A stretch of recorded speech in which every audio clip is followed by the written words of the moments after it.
السلام علیکم every one. آج میں بات کروں گی ڈفرینٹ ٹائپس آف شرک پر. تو سب سے پہلے ہمارے پاس موجود ہے شرک جلی، جو کہ اتنا کامن ہے اور لوگوں کو اس بات کا شعور بھی نہیں ہے کہ وہ ایک شرک ہے، جو کہ قبر پہ جانا ہے، اور جس کو ہم مزار پرستی کہتے ہیں، کہ لوگ قبر پہ جا کے وہاں ان کو وسیلہ بنا کے دعا مانگتے ہیں. بے شک وہ نیک لوگوں کی قبر پہ جاتے ہیں، لیکن یہ شرک ہے. آپ ڈائریکٹ اللہ تعالیٰ سے دعا مانگیں، بیچ میں ان لوگوں کو وسیلہ بنانا، یہ ایک شرک ہے. وہاں جا کے کچھ کھانا وغیرہ بانٹنا، یہ سب کچھ جو ہے وہ شرک میں انکلوڈ ہوتا ہے، مزار پرستی اوور آل. اس کے بعد ہمارے پاس ہے شرک عملی، عمل سے جو نکلا ہے. اور نیکسٹ وی ہیو از شرک فی الحب، جو کہ لوگوں کی محبت ہے. اگر وہ اللہ کی محبت سے بڑھ جائے تو دیٹس آلسو اے شرک. کسی بھی انسان کی محبت میں آپ اس کی اطاعت کریں جس میں کہ اللہ کے احکامات کے اگینسٹ جا کے اس کی اطاعت ہو رہی ہے اس بندے کی، تو وہ شرک ہے، کیونکہ آپ نے اس کو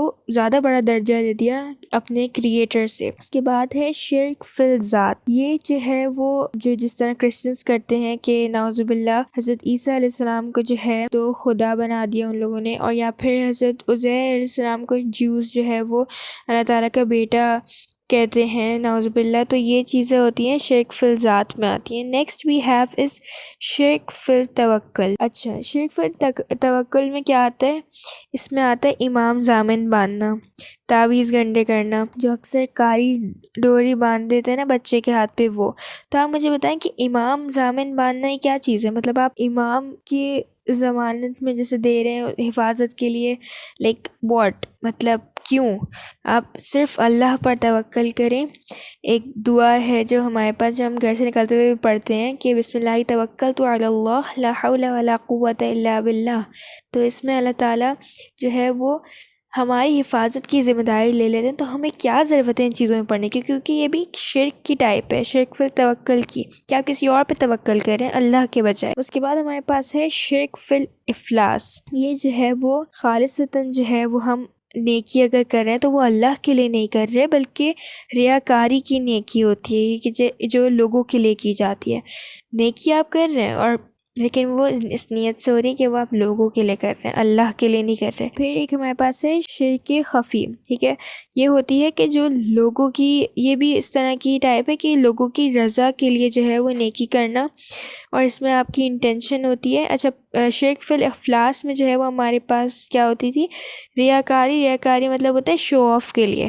ٹھیک ہے، تو اس لیے اگر آپ نیکی دکھاوے کے لیے کر رہے ہیں اور اچھا بننے کے لیے کر رہے ہیں لوگوں کی نظر میں، تو یہ بھی شرک کی ایک ٹائپ ہے. Next what do we have is شرک فی الدعا. اس میں جو ہے وہ آپ اللہ کے بجائے کسی اور سے دعائیں کرتے ہیں، جیسے ولی اللہ جو ہوتے ہیں ان سے دعا کرنا، یا پیروں سے دعا کرنا کہ آپ ہمیں عطا کر دیں. جب یہ حق اللہ کا ہے تو بس پھر آپ کسی اور کو یہ حق کیسے دے سکتے ہیں؟ اس کے بعد ہمارے پاس ہے شرک فی النفس. اپنی نفس کی بات کو اللہ کی بات سے بڑا کرنا. آپ کا دل چاہ رہا ہے کہ آپ میک اپ کر کے بال کھول کے باہر جائیں، لیکن پھر بہت سوچا کہ کیا کیا جائے، اور پھر وہی کیا جو میرا دل چاہ رہا تھا، irrespective آف دا فیکٹ کہ میرا رب کیا چاہتا ہے. تو یہ شرک فی النفس ہے. آپ کے نفس کا دل چاہ رہا تھا کہ آپ جو ہے وہ حجاب نہ پہنے، جبکہ اللہ تعالیٰ نے صاف صاف یہ حکم دیا ہوا ہے. تو آپ کا نفس، آپ کون ہوتے ہیں اس اپنا سجیشن یا اپنی اوپینین دینے والے؟ کیونکہ آپ جو ہے وہ اللہ تعالیٰ کی بات نہیں مان رہے، آپ اپنے نفس کی بات کو اللہ تعالیٰ کی بات پہ ترجیح دے رہے ہیں. تو that's also a type of a شرک. اللہ تعالیٰ کو جو ہے نا وہ ہم سے 99% اطاعت نہیں چاہیے ہوتی. اللہ تعالیٰ کو ہم سے 100% اطاعت جو ہے وہ اللہ تعالیٰ ہم سے مانگتے ہیں. تو ہمیں اس بات پہ کافی مائنڈفل ہونے کی ضرورت ہے. ٹل دین ٹیک کیئر. اللہ حافظ.